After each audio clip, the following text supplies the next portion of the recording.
Klokken er ved at være... Den er 5:30, og der skal ikke ske det store dag. Der er blevet taget på enkelte fisk på 9 kilo og 11 kilo. Men det er jo ikke det store. Så er der små fisk på 5 kilo. Nu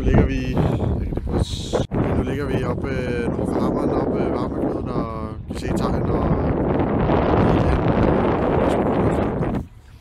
så men vi klør på indtil lukketid, og så må vi se, hvad der sker. Så det er fantastisk vejr.